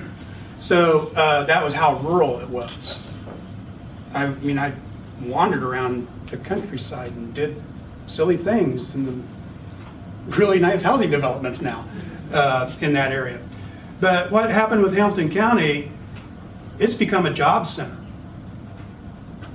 which happens to be next to Tipton County. So that's how these kinds of patterns work out. So when we talk about that footprint, that's really important for how we position ourselves as communities. And we cannot, we don't know what the workplace is going to look like. I actually am now, even though I work for Ball State, I live in Madison. I know very entrenched millennial couple who does a lot of work with venture capital work and actually research work with a team. One guy's a guy from Caltech. One guy's a guy from Yale. They're working on a new medical technology, pulling in all kinds of research. He refuses to leave Madison, Indiana, and he gets recruited to California once a week. He wants to live in Madison, and he can do it because of technology. So there are stories out there that illustrate what can be. And so to recap, these are the things we've been talking about. We've been stuck on this whole notion as a community and collectively we got to bring in folks. So we have these changing, you can read the chart, but we really need to understand that people and place matter. People and place matter. That's really what we really need to think through. And it does require a different approach. If we accept that assumption, it's going to require some different approaches in the way we govern ourselves, the way we have conversations, the way we do a lot of things. So this is the modern approach to economic development. You can read through that. First of all, we've talked about you're in for the long haul. It's based on the notion our total focus is population growth. Behind the scenes, there were some articles. The legislature didn't approve more funding for regional cities initiative, but that whole notion, and that was a really innovative program, got a lot of national attention. Mike Schupp did some background research on it while the legislation was being contemplated. We thought that was a game changer for the state of Indiana. The reason that got going, because we saw that we needed to grow our regions, population growth. That was the core fundamental principle. It wasn't business attraction. It was growing our regions. IBAJ came out with an article this past week, and they interviewed all the key people in each of those regions. They all said the same thing. It was a game changer, and it really forced us to understand we need to grow our populations. That's what people are saying these days. And it's all about talent retention and development. That's population. So we are working with communities to work on these transitions and these mindsets. And this is kind of interesting. One of my colleagues, Brian Blackford, a millennial. No, he's not a millennial. He disavows being a millennial. But I cannot keep up with him. He does all this kind of research. Harris Poll did American Planning Association. They surveyed millennials and baby boomers. If you read that, those are our two biggest population segments right now in our country. Baby boomers and millennials, for different reasons, they want the same things. That's what that is saying. And so we really are looking at, and then I think Richard Florida did this study. We usually have attribution. I think Richard Florida did this study. People will stay in a community if they feel connected to their community and if the quality of place is adequate. People will stay. And the point of that is they won't stay if there are job opportunities or the perception of future economic conditions. They'll stay if they feel connected with their community. People want that sense of community. That's an important, when we talk through these things, that's where issues like transparency and different types of community interactions are incredibly important. We've talked about people matter. So how do we get there? We've developed a body of work, our staff, in conjunction with Mike's research and input, a whole body of work around different types of trainings, different types of consultations, discussions like this that involve all of these components of building community. We pull in other partners. This is where we pull in the College of Architecture and Planning. I'm really going to talk only about one of these because this is incredibly hard work. I'm putting this up here. It's a lot more complicated than that. We need jobs, let's go get jobs. This is what we have to do as a community. Working on all of these things all at once. And it involves a lot of people in the community. And so this is where we err on giving the perception of coming across as touchy-feely and things like that. There might be a touch of that sometimes, once in a while. But we cannot forget, as a community and as government leaders and community leaders, we still have, if everyone's taken psychology, this mimics Maslow's hierarchy of needs. We still have our fundamental needs as a community we need to take care of. We always have to pay attention to infrastructure, safety, and health. We always have to make sure the garbage trucks run on time. We always have to make sure streets and roads are good. We always have to make sure we're not on a sewer ban. We always have to make sure we're taking care of our preventive maintenance. We always have to take care of our safety net and education. But as we take care of these things, our folks are demanding, our citizens are demanding more and more of the higher level kinds of things too.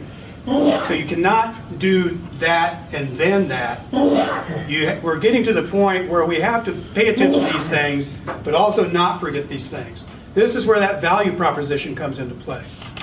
And if you take that top 2 tiers, these are what people are demanding from those top 2 tiers: fully integrated talent attraction, amenity development, a consultant, Peter Kageyama, and we mentioned Richard Florida already. Most people expect their communities to provide the basic services, but now people are wanting more of, demanding more of these kinds of things from their communities.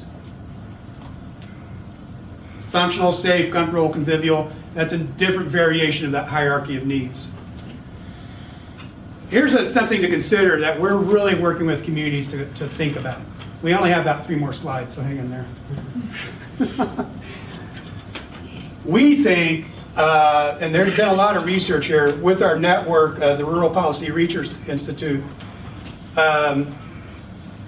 We have, when we talk about community wealth, many times when we talk about the wealth of the community, especially when we look at things transactionally, like a business attraction, we really think about, in our mindset, we think about return on investment, return on tax dollars. We might think about job creation. And that's pretty much all we think about. And I'm sure when there are tax abatement or TIF discussions, we want to know what the payback period is. And I used to be involved in that kind of stuff. And I'm getting more and more understanding that, yes, we need to understand it, but we also need to understand the bigger picture.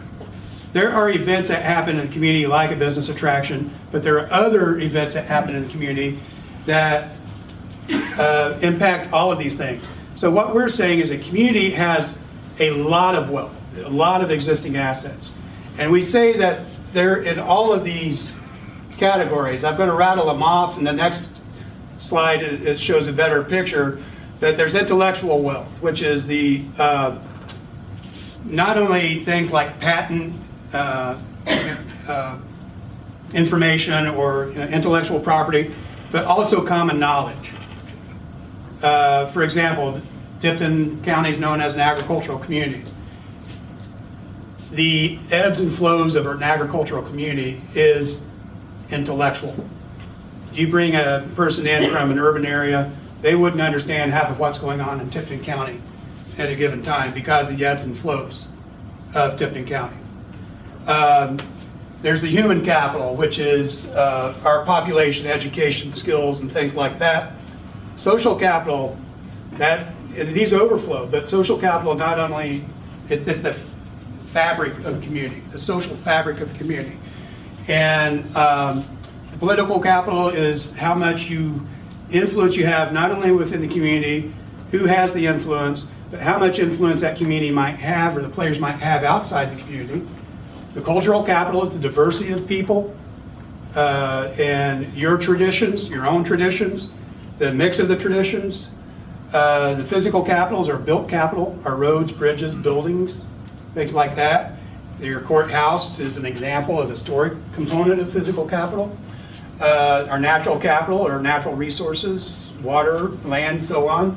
And then we've talked about financial. But the proposition of this is that when we get an opportunity for an impact of, this is it, come on. Oops.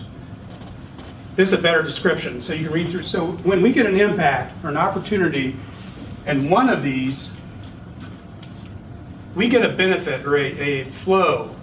Increase of that stock or a decrease of that stock impacts these other stocks as well. Does that make sense? I'll illustrate it. So let's go to this. Let's talk about tax abatement for a job. Company wants jobs, or wants tax abatement. They say they're going to bring jobs in. They say it's a new company, so they want tax abatement. So we do gravitate to the financial component. We understand it. That's how we're geared to think. But that company, if they build a new building, we're adding to the building stock. And it could be that as we're adding to the building stock, that maybe a developer might want to build some houses.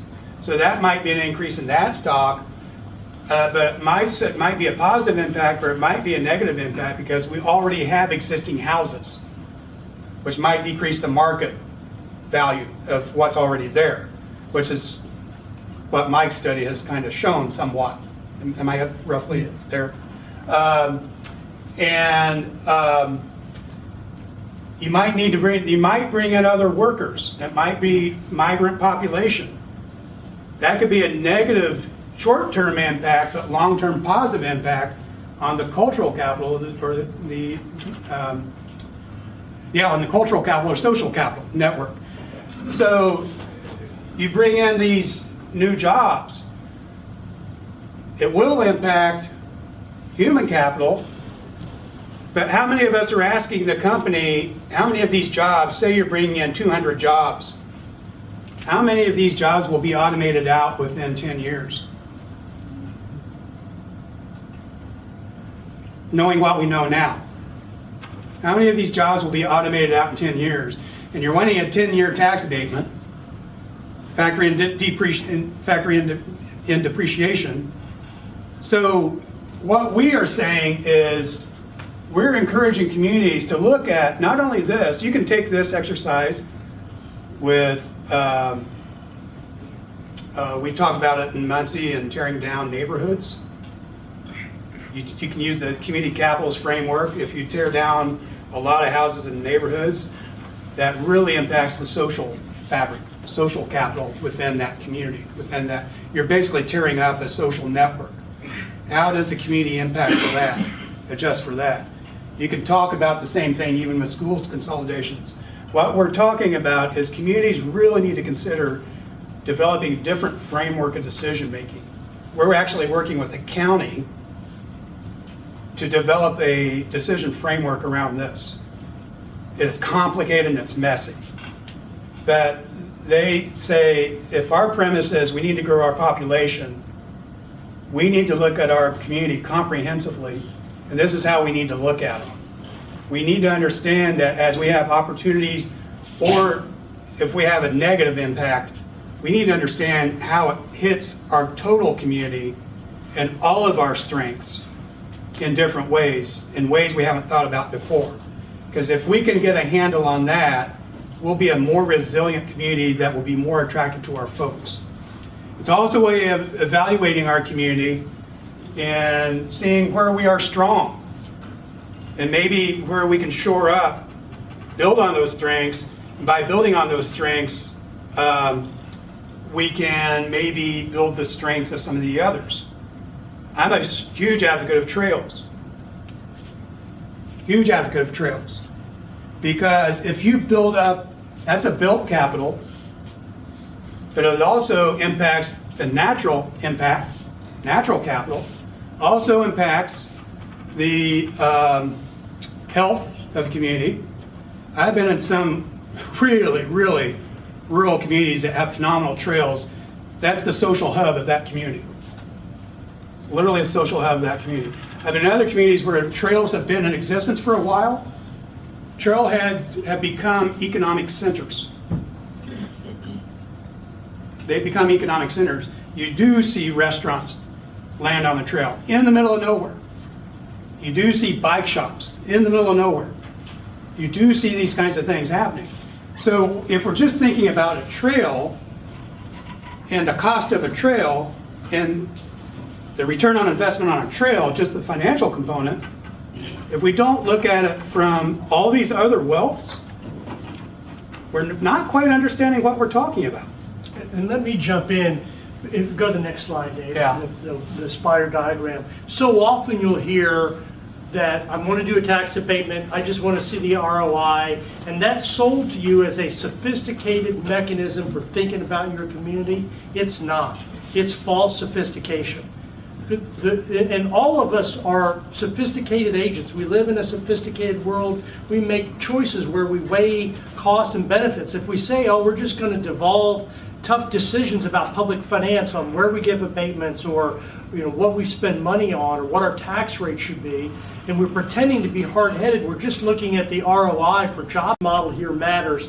This is what matters. This looking at every decision you make, a tax abatement that you put out to get jobs, may be highly warranted, may be the best thing you can do, but if you're only looking at the ROI on that in dollar terms and not the other 7 wealths and the impact on that, you're treating an important financial decision in the least sophisticated way that you possibly could. Now, this is based on research that started out of Iowa State about 25 years ago. There's been a lot of research on it. I think we're one of the first centers that's really trying to apply this. And we're actually getting some national attention from other think tanks and other foundations and so on, because we're trying to figure it out, and it's tough. It's really tough. Yes, sir. Can you comment on the success of communities that have said, we will not invest in tax abatements, but will instead use all of our resources towards increasing the quality of life in communities? Have those communities been successful? Those aren't mutually exclusive, right? They're not, There could be right. tax abatements that actually build public infrastructure. They improve your water sewer system, right? Tax increment financing, of which I've been a frequent critic of. I'm a consistent critic of tax abatements and the way they're so often misused because they only look at a very narrow and silly slice of the pie. But I would tell communities, if you're giving a tax abatement and you're not using that to leverage something to improve quality of place, it's an implicit signal that you're lower valued than you should be, right? So good communities and Fishers, they don't give tax abatements. You got to pay to develop in Fishers. They have a negative tax. You want to build a gas station in Fishers? There ain't no tax abatement there. You're getting out a checkbook, right? As a fee. They know they're a valuable community. People want to go there. So, and I'm not an advocate of that necessarily. But I'm saying is, if you look at pure market, that they're have negative. You have to pay the municipal government to build in that place. Right. If you're in a weak community, it's usually one that's giving big tax abatements. They have real flaws in their So system. we'll get to your question, Matt, but finish here. There are communities, it goes back to that. And I've had a lot of discussion with mayors who I've actually been in meetings with them where they're going to visit an employer, and that employer they predict it on a dime. The employer will spend the first half of the meeting just eviscerating the community and the mayor and the poor quality of the workforce, and then we're doing an expansion, we want tax abatement. Literally, and there's that disconnect there. But the mayors also say, if we don't do it, we feel we're hostage. So there's a real political reality there. And what we're starting to say to elected officials and to business community, you guys need to have a conversation about resources. You really need to understand the long term what you want from a community. Because when you talk privately to employers, they have the same concerns about keeping key people. They have the same concerns that the rest of the community has. That we have to get out of this culture of accommodation I talk about. That we're not against tax abatement. But if you as a community and as an employer group are able to go through this kind of exercise, you still might come out and say, we need to give you tax abatement. But you also might get a commitment on training to mitigate potential harmful effects of automation, turning that into a positive. You might negotiate better participation in the community from the employer, because you've had these discussions with the employer. So this can also become a negotiating tool. So I want to make clear, we're not, it's like Mike said, it's not mutually exclusive. We just need to have better conversations. And this isn't the only way, but this is one way to have a better conversation. Does that make sense? Yeah. Yes, sir. My point was just going to be, when you make a comparison to Fishers being able to charge people to be there, I think it's kind of a continuum of development and quality of life, though. Yes. Tipton has to start from Tipton's point, and there's some points maybe we want to get to, like Fishers, where they have to pay us to get here, but we just can't automatically demand that because we've not Very valid. Yeah. progressed that. Right. I think that's something most communities need to start to aspire to that. But your dynamic is different, and there's some things that you as a community will have to pay for that places like Fishers won't have to pay for.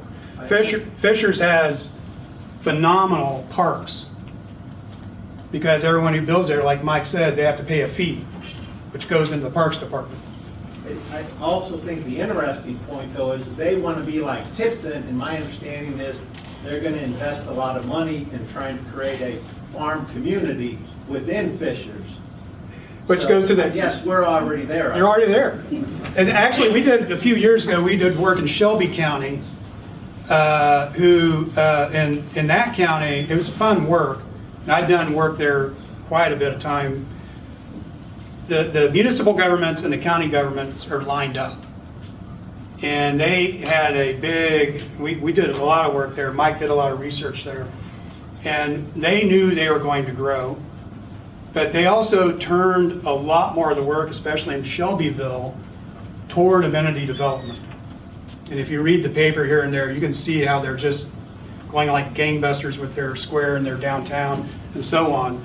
But for the larger county discussion was, how do we manage to keep our green space? Which means a different kind of conversation. And how do we manage our growth? Because growth is going to happen. How do we manage it in places where we need it to grow, but we also preserve our green space? And those are tough discussions to have. But they're going to have them. They're having them right now. So you made some good points there. I think this is it, isn't it, Mike? I think we have one more slide. Oh, it's just a couple of recaps. Yeah. So I'm just recapping the shifting paradigms. You already read this. We've hit you over the head with the hammer with this. And then this is something that a slide that I've had even when I was a lieutenant governor. Communities that we see and admire, they have certain characteristics or qualities, and these are not, it's not a comprehensive list, but a lot of the communities that we see that are doing well during that period of time, and I strongly believe that communities they're cyclical. It's always fun Mike and I have talked about driving through a community and you know, you have these great historic buildings, and we always wanted to go to the Jim Carroll at the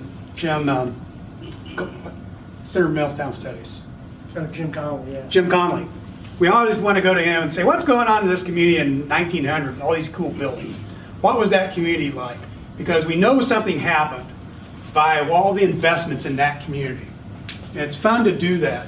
But we think some of these things were going on, and we feel that communities that are embracing these kinds of things possess a lot of these characteristics. They're a lot more strategic than tactical. Too many of our decisions are made in reaction. We have to make tough strategic decisions that might not be popular now. But we have to be able to see 20 years down the road, 30 years down the road. We have to really start thinking about non-collaborative partners. Lilly Endowment's talking about that. Non-traditional, collaborate non-traditional partners. We really have to bring people who have not been to the table before. That also includes the segments of the population we don't think about, what we better think about. We need to include them. We've talked about the value added. We need to put our money where our mouth is in terms of policies and investments. If we say something is important, do our ordinances match that? Do our budgets match that? Do our actions match that? And we need to be ready for any downturns. We need to pay attention to these things, not only economic downturns, but weather events. That hit home to me because I was knee-deep, waist-deep with the flood recoveries in 2008, 2009, and right after that. And that gave me a whole new understanding of resiliency and the need to plan for resiliency. And this is probably the hardest one, but we need to have different kinds of conversations, and this is the most important one. And they need to be all the time, on everything. There's a mayor of Huntingburg does a phenomenal job, Denny Spinner. They were a Stellar Community recipient. And he does a great job of communicating and having public meetings. But not only for every Stellar project, but every large project that he has, like an engineering firm do for him, construction firm do for him, they have to submit a communication plan for him detailing how they're going to communicate to everyone in the community every step of the project, including public meetings, including informational meetings, including emails, including mailers, so that his citizens know everything that's going on with the project. And he's doing phenomenally well with that. That's one component of meaningful community conversations. So, and I think that's it, right? Questions? Question. So 2 popped up. Let him go. What specifically will it take for our schools, B and C schools, to get to A schools?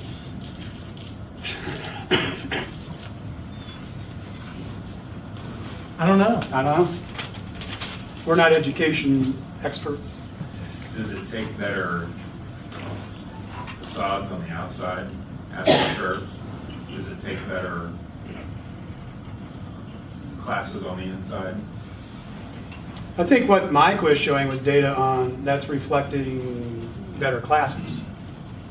But that doesn't mean they don't need physical infrastructure. Right. Indiana's horrible. All 3 of my children go to a high school that's older than the one that I graduated from in 1980. And so all of those things matter.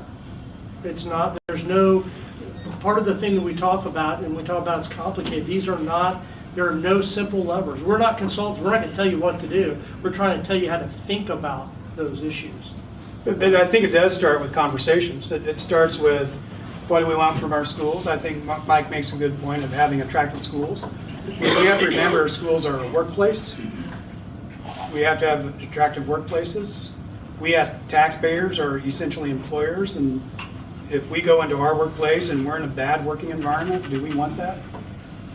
Same with the learning environment. So that's the value proposition that we're talking about. In schools, there's little, I know superintendents spend a lot of time trying to understand, and that's a day-to-day fight with those people. But and I know Jennifer McCormick very well. She was my school superintendent, right, for my kids. But there are schools that some of them meet the kids at the door at like 6:15 in the morning. Almost every kid gets a free or reduced breakfast, lunch, and they extend it to dinner. So they essentially run that school 5 days a week because the school is terribly impoverished. Other school corporations are affluent, and they just keep kids open because there's kids willing to pay for after-school activities. They're on the swim team and football team, and they have great weight rooms. There are a million different models for that, and there are tractable ways to address this. I don't think the schools can do it by themselves. It involves the community dynamic as well. The role the community wants the school to play in that community, and the interaction between the community and the school. It's not a school problem, it's a community problem. It really is. We gave you a pretty good non-answer. Yeah, how does one make a community resilient? A lot of it deals with planning From a physical perspective, we dealt a lot with the aftermath of poor planning. And the other phenomenon is in Indiana, the shifting of floodplains has been bad, and we have a lot of building in floodplains. And so that really requires some really tough conversations in other parts of the state. You know, Tipton County is relatively flat. My guess is you have certain kinds of flooding that are real problems that really kind of need to be addressed. So there's that whole planning component there. In terms of economic downturns, you can't predict when they're going to happen, but that's where the education, the training, and those kinds of things really, really become important. I've had discussions with the local officials.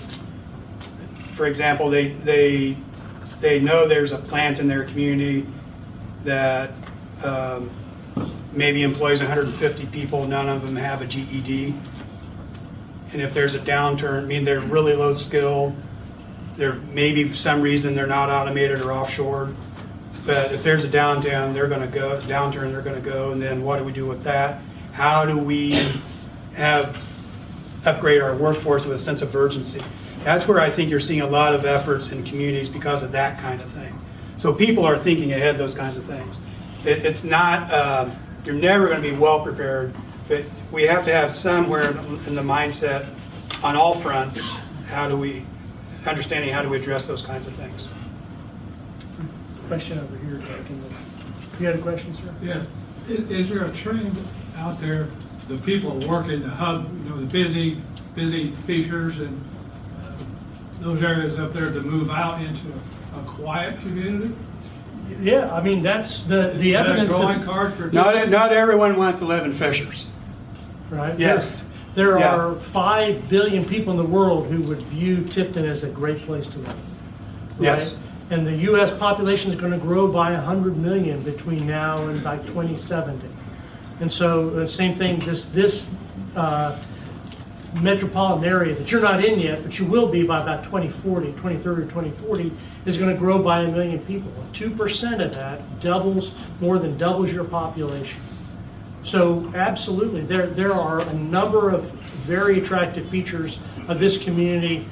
You know, I grew up in D.C. My wife grew up in Hanover, Indiana. She would love to live in Tipton, right? It is a good mix. A little bit on her side, but that's the way marriages work. Incentives for Tipton to build housing, to have a place for the Fisher family to move to? Maybe. You have to be very careful about that, because if you have an excess supply of housing and you build it, all you do is depress values on existing homes. We have a housing study we published in February.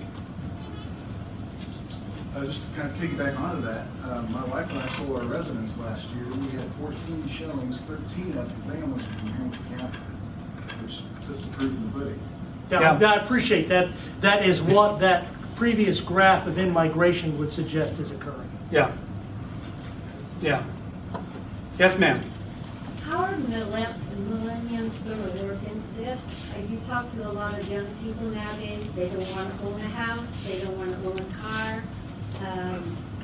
They, you know, specifically live in an area where they can either Uber to work, or if they have a car, they rent it out. And Well, we see a lot of that now, and I think we're going to see more of it. we're going to see more of that now, and I think rural communities, We can't survive with that kind of people. we can't survive with millennial kind of people. Well, I was going to say, we don't have the setup. No, so here's what we need to understand. Here's what we need to understand. And the millennials that want to live in rural areas understand this to a great degree. We don't have to be all things. You read here's the checklist for millennials. Rural communities aren't going to have every item on that checklist, but they are going to have things on that checklist that aren't on that checklist that millennials want. It might be access to natural resources. It might be other things. along those lines. I mentioned that couple that I know in Madison, Indiana, that they would love to have a 24-hour coffee shop, but they know they're not going to get it, but they're happy. We need to understand there are trade-offs there that people will want. By the same token, there are characteristics, even in Tipton, that are attractive to millennials that with tweaking, in a lot of small communities, that with tweaking, that would be very attractive to millennials because of the things that they can offer. Walkable communities. You could have, I heard a speaker who's an expert on this. He said, no matter if you have a downtown, 2% of your population would want to live in market rate second-story housing. 2% of your population would want to live on that square, market rate. You're not close to 2% in Tipton, is my guess. But that's a game changer for communities, and I've seen rural communities really focus on that, and they do get market rate tenants in second-story housing. It becomes a walkable community for them, and that leads to there's at least a bar somewhere that they can go to, and there are restaurants somewhere. And one of the mayors I watch a lot and I admire a lot is the mayor of Sullivan, Indiana, Clint Lamb. He's finishing his second term, running his third term. I don't think he has an opponent. By hook or by crook, he has turned that square into a phenomenal development investment project. He has focused totally on placemaking and quality of place. He has torn down houses left and right and has shored up that market. I think he has stabilized his population, which has been declining for 50 years. And he has a developer who did a whole side of the square, a developer from Indianapolis. He uncovered a plan, a newspaper insert from community leaders from 1980 that was exactly the plan that he did, and he didn't know about it. 40 years later. But let me throw something else on the demographics. Everybody was worried about us baby boomers back in the 60s and 70s, and we ended up okay. The millennials are our children, and they're huge, but it turns out the leading fringe of them are buying homes at the same rate, but about 2 years later, 2-3 years later than baby boomers did. That's right, their life expectancy is about 6 years longer. So they're moving into that baby boomer age, and look, if you're right, I guarantee I could find an Uber here in 5 minutes. Uber. There might be one Uber. Right, I can get an Uber here, and so the anecdote is that you hear about boomers or millennials doing that is borne out by the data. So they're coming, they're moving out. They're moving here. So what Mayor Lamb has done, he's getting inquiries from people from out of town. He's getting businesses from out of town, and he did a little tweet. And he listed the grocery stores, the library, the restaurants within a 6-block radius of the square. And I talked to him last week. His phone's ringing off the hook. So there's things that communities can do. There are things that communities can do, but he didn't do it this past year. Right. And the other thing he said it's amazing how people are jumping on the bandwagon. And he's not having to do it anymore. He's not having to recruit anymore. He's not having to recruit developers. They're coming to him. Sullivan is 25 minutes south of Terre Haute on 41. Do the math.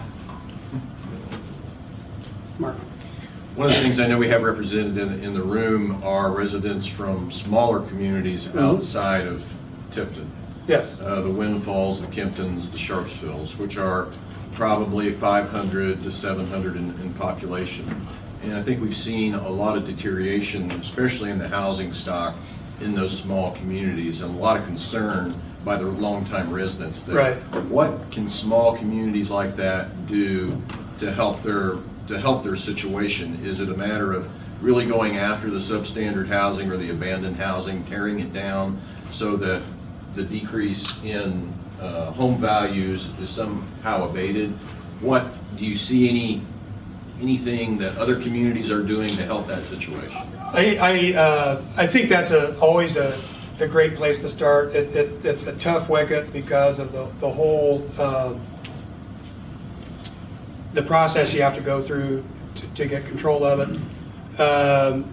If I remember, Kimpton is incorporated. Yes. Is Windfall incorporated? Yes. They're incorporated. You're going to have some tough discussions to discuss that, but I think the abandoned houses is one component of it that needs to be dealt with. And then I think you need to look at what Windfall and Kimpton have to offer is still great value to the citizens in that community, and people want to live in those sizes of communities because there is a sense of community in those communities. People are looking for that. So I think you have to have a hard discussion among yourselves on what do we really want to pay attention to? What do we want to keep? And you focus your community energy toward keeping those things. That actually makes you a stronger partner to the Tiptons of the world. That makes you a stronger partner to the county. And that's what you want to be, a strong partner. You want to be a strong partner to your fellow communities. But I think the abandoned houses is one thing. And the other challenge I know, I think Kimpton has had, you've had some infrastructure issues, at least in the past, and somehow those things need to be addressed as well, which is really other tough discussions. Yeah. Yes, sir. You kind of danced around it, but I'd like for you to talk a little more about it, because quality of life isn't just about trails. It certainly has an entrepreneurship component. And to me, in any community, especially small ones, if you have a coffee shop in town versus a town that doesn't have a coffee shop is like night and day as far as quality of life goes. So talk a little more about entrepreneurship and how we can support that. So, This is an ongoing conversation we have. yeah, everybody says, what do we do about entrepreneurship drives the economy? But it's really not clear, I think, that it's the just discrete policies that you would do to promote entrepreneurship, like have a maker's place or a co-working space matters as much as the climate that is it welcoming to entrepreneurs. Is it easy to come here? Can I walk into any town and ask the economic developer about what spaces are available, what are the sewer rates? This is where I think economic developers could do great service as an ombudsman for people who are asking questions, a clearinghouse for information. And so, particularly since those sorts of small businesses are going to be creating most jobs. And so, there are, for a really small place, a Windfall, that maybe you don't want to demolish that place. Maybe what you want to do is to land bank it. I mean, that's why we work with architects at Ball State, because I don't know all the answers, but they can maybe say, maybe there are ways you could advertise an IUP lot. And you could say, look, if you want to move to Windfall, I'll sell you a house for $1. And you need to fix it up in the next few years, but I got a house for you. And you'd be surprised how many people would be absolutely, just dying to have that opportunity. Go to a university where we're spitting out human capital like a machine gun at these universities. And these are kids who they've been living in crappy homes and dorms for 4 years.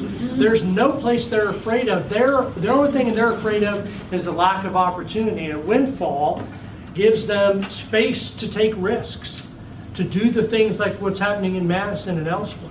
So that's what's happening in Detroit right now. Right? That's why Detroit's a place where people are moving to, because it's a place where they can take risks. So I wouldn't be afraid of doing some risky things. If you fail and the guy comes and fixes up the home and leaves, at least you got a home fixed. So it's a tough question. We're dancing around it because we're sorting it out. I've become more and more convinced around entrepreneurship. Having a formal, quote, entrepreneurship entrepreneurship program where you have revolving loan funds and those kinds of things. I think those are less important than having what we're calling that entrepreneurial ecosystem, where you have the environment that encourages risk-taking and the support of each other, and something that encourages that creativity, and even quiet investors, angel investors, and so on. Where the rubber hits the road, and this is something I'm struggling with, I really struggle. I go back and forth on it. I mentioned having policies that match your priorities. If you say it's important to, does everyone know what we might mean by co-working spaces? Yeah. To me, the early entry co-working space is Starbucks. And so if you don't have something like that, I've talked about to mayors, if it's important to you to have a co-working space that really is a coffee shop for people to gather, don't call it an amenity that's worth investing in, and take the political hits to make the investment. Because you are saying, and the community is saying, that's important to your community. But that's kind of policy gray area, ecosystem gray area, that might nudge some other things in other directions. But it all means kind of a welcoming community. There's not an easy answer. It's kind of a non-answer, but every community has to figure it out on its own. Do you have anything to add to that, Mike? Yeah, I think most of the answers are in this room. We're trying to tell you how to think about the problems differently. I mean, I think about the question, do you have a dental office or an optometry office that's closed recently? The physician left, he's retired, is that an empty building someplace? No? Yes. I bet you do. I bet you right now there's a kid in second year dental school at IU who's dying to go open a practice and would, I mean, that's probably an empty facility, it probably has old equipment, but I would think that a bank could get that kid to this location pretty cheaply. Good chance they're worried about their visa too, right? For about $15,000 you can get an EB-1 visa for somebody, right? And I've just paid for one smartest thing I've ever done, running research centers for most of my adult life, right? So the value of just those little things, you think, well, that's one thing isn't going to be a big impact in Indianapolis. It's a huge impact in Windfall. So another way of saying this is the community needs to think entrepreneurially.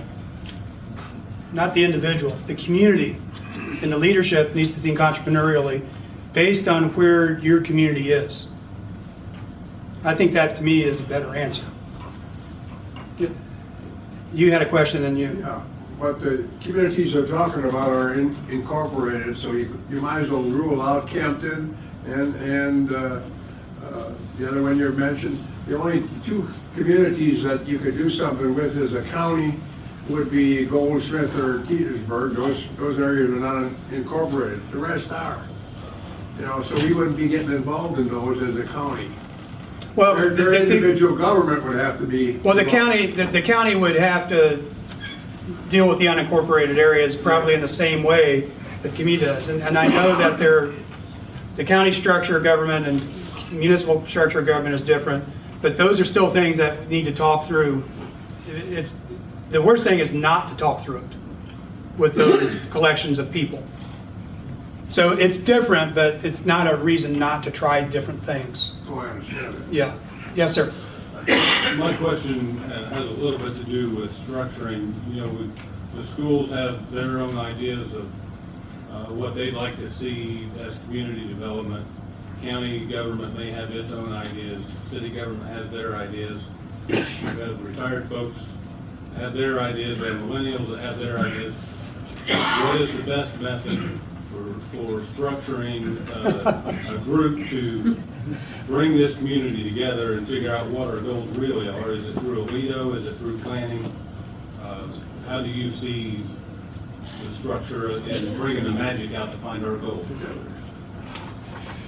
Oh, that's a loaded one. Oh, you see, okay. Softball, maybe. First of all, it starts with a lot of conversations, and that phase, what you're talking about, it's important to have conversations in different ways, and it may take a long time just to have those conversations before you start setting a direction, but you have to have those conversations that gives you the safe space to allow everyone to get it on the table. And it's starting with giving that safe space.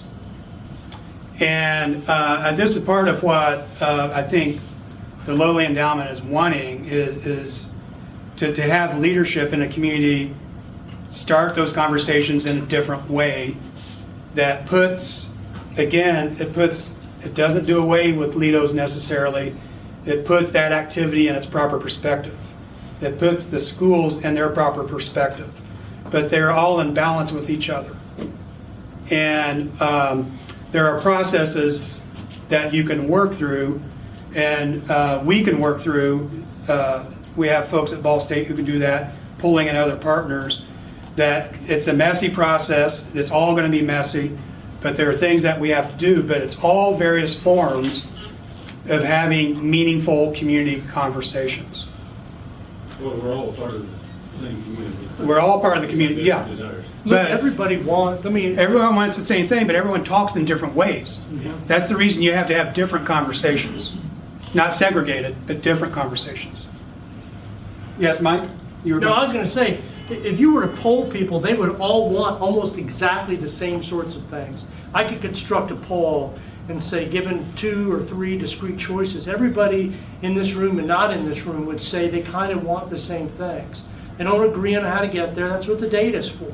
Maybe all of you said, well, I thought that this would have worked, and now I don't think that's going to work as well, so we have to try something else. Maybe some people value one thing now more immediately than the other thing, and that's why you talk. Planning helps you say, well, okay, I'll be willing to, I want both these things, but I wanted this first, but if I get this first and this second, I'm okay to support the whole plan, right? I'm an old retired soldier, and the probably the best quote I got about planning was from Eisenhower. He said, plans are nothing.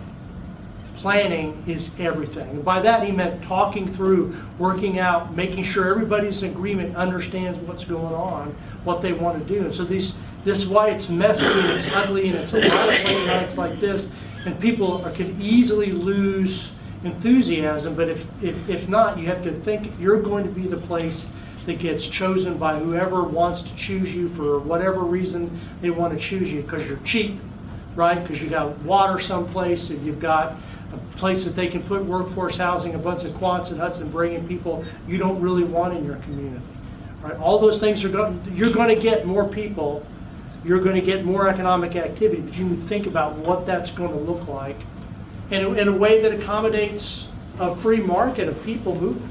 I'm not trying to be deterministic. We're not deterministic. We're free market type guys. We just think that it's really important that you spend time talking through this. And David, this is something that Ball State does, your group does, Yes. to help communities. And maybe you can take us through a little bit of that, or describe a little bit of what goes on there. There are several things that we do, and we have been working with the Philanthropy Alliance mainly because of the work that we do. And the first thing that we need to emphasize is we saw a need several years ago to work with communities in a different way than the traditional approaches. And we were very purposeful about the partnership and the alignment with the research arm. So this is based on the research. I think you can see where we do pay attention to what research says. And we kind of have it in 2 buckets. There was an early slide. The 2 buckets are, we do a ton of training, but we also do consultations. And we're coming to the point where the consultations is that messy stuff. and we don't have a structured program because we really work with the community and the community leadership to figure out different ways to approach the different kinds of conversations. And we get incredibly creative. We have talented people on my staff, way more talented than me, that really get some stuff done in a different way that helps people understand themselves. But we're evolving to the point where we feel that training is incredibly important. Training in the community is incredibly important, because one of those messy slides I showed you with all those things that we talk about, that requires a totally different language. And it doesn't do any good to send 3 people to Conner Prairie and have those 3 people try to come back and explain what you experienced. Have you succeeded? No, not yet. You've not succeeded. But we got you here. But you got me here. You got Mike here. But if you have a big chunk of people going through that intense training, you may disagree with each other, but you're talking the same language. And the language is incredibly important. And there are other ways we can do that too, but I think there's a training component to that in the community. It's not, we have one in really intense training that we are really encouraging the foundations to consider. But it's 2.5 days. And it's really intense. But we are confident that people who have gone through that, and if you get a critical mass of people having gone through that, you're starting way ahead of a lot of your peer communities in that. And then we tailor, but there are other types of trainings that we can do, but we really are encouraging that, because I think the endowment will pay for it. But I don't know. But then there are other types of trainings, but then the consultations would be variations of that, exercises to understand your community wealth framework, and also helping you all understand among yourselves where you want to go. Self-actualization. We're not going to tell you what to do. We have failed if we tell you at the end of the day what you need to do. It makes it a lot easier. I know it does. With that, let's give Dr. Hicks and David Terrell a hand.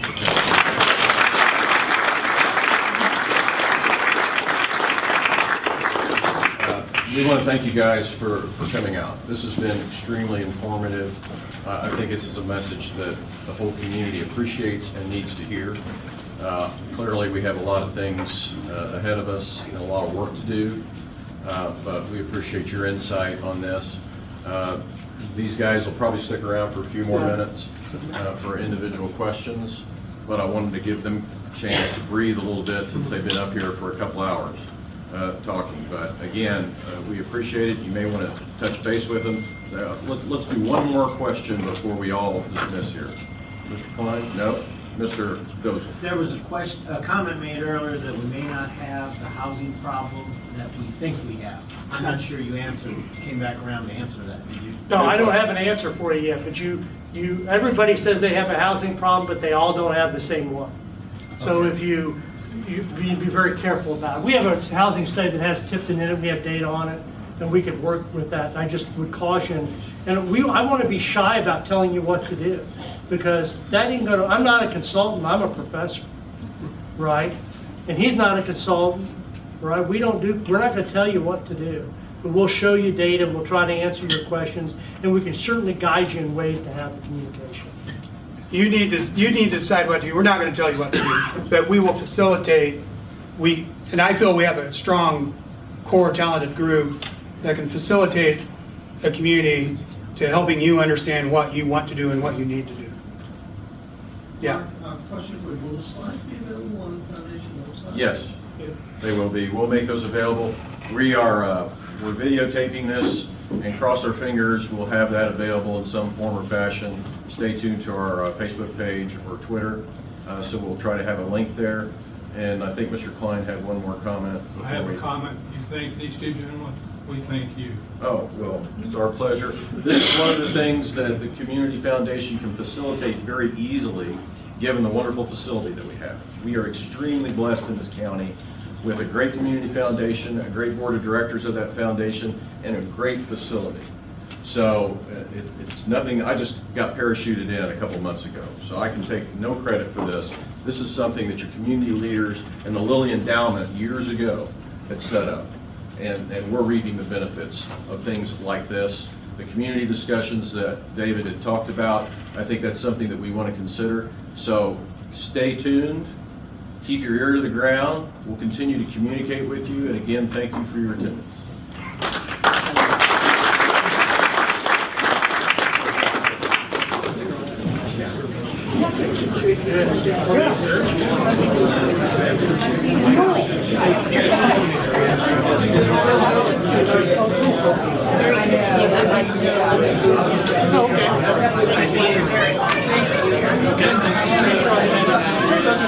For a second.